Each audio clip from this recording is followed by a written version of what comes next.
মেয়েদের কোন জিনিস ছেলেরা চেটে পুটে খায়? কমেন্ট। হাই বন্ধুরা, আমি এখন চলে এসেছি কিছু তবলা বৌদিদের নিয়ে তার পিছনে মলম লাগানোর জন্য। প্রচুর উৎপাত শুরু হয়ে গেছে, একটু মলম না লাগালে শুধরাবে না বৌদিরা। চলো ভিডিও শুরু করা যাক।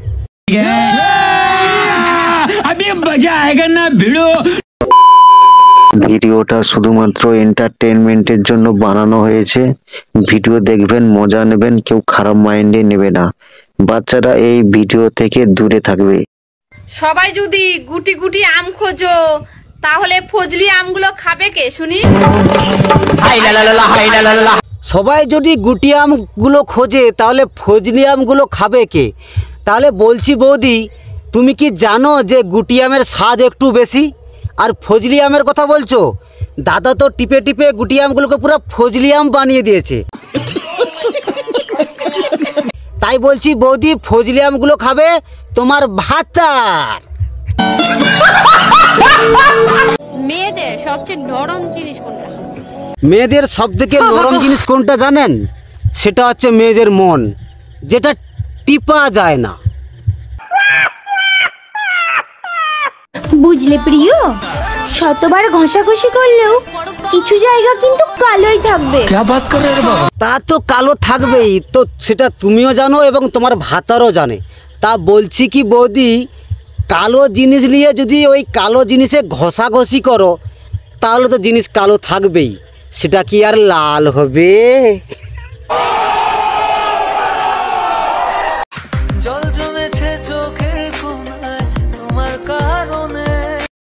তা বলছি কি বৌদি, এরকম গেটআপে দাঁড়িয়ে দাঁড়িয়ে ভিডিও বানালে জল তো জমবেই। আগে খুলবে, তারপর টিপবে, তারপর লাগাবে, তারপর ভেজাবে, তারপর ঘষাঘষি করবে, তারপর সাদা সাদা তরল পদার্থ ফেলবে, হয়ে গেল দাঁত ব্রাশ করা। আগে খুলবে, তারপর টানবে, তারপর প্রেসার দিবে, হয়ে গেল হাগু করা।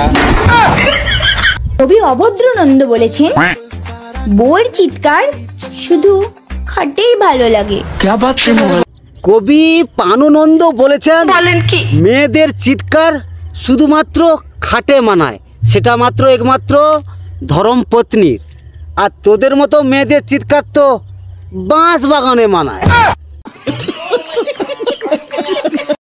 সবাই একটাই জ্ঞান দেয়, দুধ খেলে বুদ্ধি বাড়ে, দুধ খেলে বুদ্ধি বাড়ে। আচ্ছা, দুধ খেলেই যদি বুদ্ধি বাড়তো তাহলে তো বিবাহিত পুরুষরা সব থেকে বুদ্ধিমান হতো।